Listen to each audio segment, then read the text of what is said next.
ಜನತಾ ವಿದ್ಯಾಲಯದ 1993-94ನೇ ಸಾಲಿನ ಎಫ್ ಕ್ಲಾಸಿನ 10ನೇ ತರಗತಿಯ ವಿದ್ಯಾರ್ಥಿಗಳು ತಮಗೆ ಶಿಕ್ಷಣ ನೀಡಿದ ಗುರುಗಳಿಗಾಗಿ ಗುರುವಂದನಾ ಕಾರ್ಯಕ್ರಮ ಹಮ್ಮಿಕೊಂಡು ಗುರುವಂದನೆ ಸಲ್ಲಿಸಿದರು. ಕಾರ್ಯಕ್ರಮ ಉದ್ಘಾಟಿಸಿದ ನಿವೃತ್ತ ಮುಖ್ಯೋಪಾಧ್ಯಾಯಿನಿ ಸರಸ್ವತಿ ನಾಯ್ಕ್ ಮಾತನಾಡಿ, ದಿನಕರ್ ದೇಸಾಯಿ ಅವರು ಬಡ ಮತ್ತು ಮಧ್ಯಮ ವರ್ಗದ ಮಕ್ಕಳಿಗಾಗಿ ಈ ಶಿಕ್ಷಣ ಸಂಸ್ಥೆಯನ್ನು ಸ್ಥಾಪಿಸಿದ್ದರು.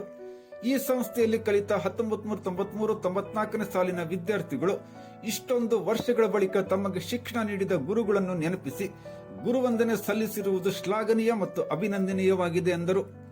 ವಿದ್ಯಾರ್ಥಿ ಪ್ರತಿನಿಧಿ ಜ್ಯೋತಿ ನಾಯ್ಕ್, ಗುರುಮಠಪತಿ, ನಿವೃತ್ತ ಮುಖ್ಯೋಪಾಧ್ಯಾಯಿನಿ ರಂಜನಾ ಬಾನವಳಿಕರ್, ನಿವೃತ್ತ ದೈಹಿಕ ಶಿಕ್ಷಕ ಕೆಎಂ ಗೌಡ, ತೋಟಗಾರಿಕೆ ಶಿಕ್ಷಕ ಬೊಮ್ಮಯ್ಯ ನಾಯ್ಕ್, ಪ್ರಾಥಮಿಕ ವಿಭಾಗದ ಮುಖ್ಯೋಪಾಧ್ಯಾಯಿನಿ ನಂದಿನಿ ನಾಯ್ಕ್, ಶಿಕ್ಷಕ ಕಿಶೋರ್ ಕಿಂದಳ್ಕರ್ ಮೊದಲಾದರು ತಮ್ಮ ತಮ್ಮ ಮಾತುಗಳ ಮೂಲಕ ಕಾರ್ಯಕ್ರಮದ ಕುರಿತು ಮೆಚ್ಚುಗೆ ಮಾತುಗಳನ್ನಾಡಿದರು. ಕಾರ್ಯಕ್ರಮದ ಅಧ್ಯಕ್ಷತೆ ವಹಿಸಿದ ಪ್ರೌಢಶಾಲಾ ವಿಭಾಗದ ಮುಖ್ಯೋಪಾಧ್ಯಾಯರಾದ ಎಂಬಿ ಅರುವಳಿ ಮಾತನಾಡುತ್ತಾ, 1993-94ನೇ ಸಾಲಿನ ವಿದ್ಯಾರ್ಥಿಗಳಿಂದ ಈ ಶಾಲೆಯಲ್ಲಿ ಶಿಕ್ಷಕರಾಗಿ ಸೇವೆ ಸಲ್ಲಿಸಿದ ಎಲ್ಲ ಶಿಕ್ಷಕರನ್ನು ನೋಡುವ ಸೌಭಾಗ್ಯ ಪ್ರಾಪ್ತವಾಯಿತು ಎಂದರು. ಶೈನಾಜ್ ಶೇಖ್ ಪ್ರಾರ್ಥಿಸಿದರು. ವೀಣಾ ಗುನೆ ಸ್ವಾಗತ ನೃತ್ಯ ಮಾಡಿದರು.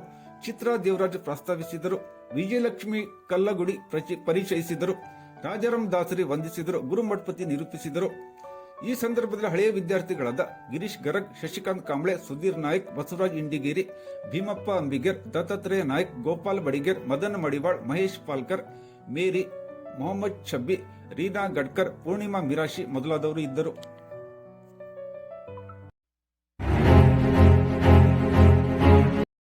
ಹುಬ್ಬಳ್ಳಿಯಲ್ಲಿ ನಡೆದ ಅಂಜಲಿ ಅಂಬಿಗೇರ್ ಎಂಬ ಯುವತಿ ಕೊಲೆ ಪ್ರಕರಣದಲ್ಲಿ ದಲಿತ ಸಮುದಾಯದ ಪೊಲೀಸ್ ಅಧಿಕಾರಿ ರಾಜೀವ್ ಎಂ ಅವರನ್ನು ಉದ್ದೇಶಪೂರ್ವಕವಾಗಿ ಗುರಿ ಮಾಡಿ ಕಾಣದ ಕೈಗಳು ಅವರ ಅಮಾನತಿಗೆ ಕಾರಣೀಕೃತರಾಗಿದ್ದಾರೆ.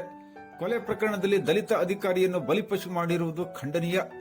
ದಕ್ಷ ಅಧಿಕಾರಿಯಾಗಿ ಗುರುತಿಸಿಕೊಂಡಿದ್ದ ರಾಜೀವ್ ಎಂ ಅವರ ಅಮಾನತು ಆದೇಶವನ್ನು ಸರ್ಕಾರ ಕೂಡಲೇ ಹಿಂಪಡೆದುಕೊಂಡು ಅವರನ್ನು ಸೇವೆಗೆ ಮರುಸೇರ್ಪಡೆ ಮಾಡಿಕೊಳ್ಳಬೇಕೆಂದು ಆದಿಜಾಂಬವಂತ ಸಂಘ ಮತ್ತು ಮಹಾನಾಯಕ ಡಾ ಬಿಆರ್ ಅಂಬೇಡ್ಕರ್ ಸೇನೆಯ ಪದಾಧಿಕಾರಿಗಳು ರಾಜ್ಯಪಾಲರಿಗೆ ಬರೆದ ಮನವಿಯನ್ನು ತಹಸೀಲ್ದಾರ್ಗೆ ಶುಕ್ರವಾರ ಸಲ್ಲಿಸಿದರು. ಅಷ್ಟೇ ಅಲ್ಲದೆ ಏನು ಅಂಜಲಿ ತನಿಖೆ ಒಳಗೆ ಹಲವಾರು ವರ್ಗದ ಅಧಿಕಾರಿಗಳಿದ್ದಾರೆ, ಅವ್ರನ್ನೆಲ್ಲರನ್ನೂ ಬಿಟ್ಟು ಕೇವಲ ನಮ್ಮ ದಲಿತ ವರ್ಗದ ಸೇರಿದಂತ ಮೇಲಧಿಕಾರಿಗಳಾದ ASPM ರಾಜನ್ನ ಅಮಾನತುಗೊಳಿಸಿದರು. ಎಷ್ಟು ಈ ಕಾಣದ ಕೈಗಳು ಅಂದರೆ ಈಗ ರಾಜಕೀಯ ಕುತಂತ್ರ ಹೆಂಗಿದೆ ಅಂತ ಹೇಳಿದ್ರೆ, ಈ ಒಂದು ಅಂಜಲಿ ಹತ್ಯೆ ಪ್ರಕರಣದಲ್ಲಿ ನೇರವಾಗಿ ನಮ್ಮ ದಲಿತ ಸಮುದಾಯಕ್ಕೆ ಸೇರಿದಂಥ ಅಧಿಕಾರಿಗಳನ್ನ ಟಾರ್ಗೆಟ್ ಮಾಡ್ತಾ ಇದ್ದಾರೆ. ಅವ್ರನ್ನ ಇವತ್ತು ಅಮಾನತು ಮಾಡೋದಾಗಿರ್ಬೋದು, ಅವರು ವರ್ಗಾವಣೆ ಮಾಡೋದಾಗಿರ್ಬೋದು, ಇನ್ನು ಇತರ ಅವ್ರಿಗೆ ಪನಿಷ್ಮೆಂಟ್ ಮಾಡುವ ಮೂಲಕ ಅವ್ರಿಗೆ ಹರಾಸ್ಮೆಂಟ್ ಕೇಳ್ಕೊಳ್ಗಳ ಮಾಡ್ತಾ ಇದ್ದಾರೆ ಈ ಇಲಾಖೆ ಸರ್ಕಾರಿ ಅಧಿಕಾರಿ.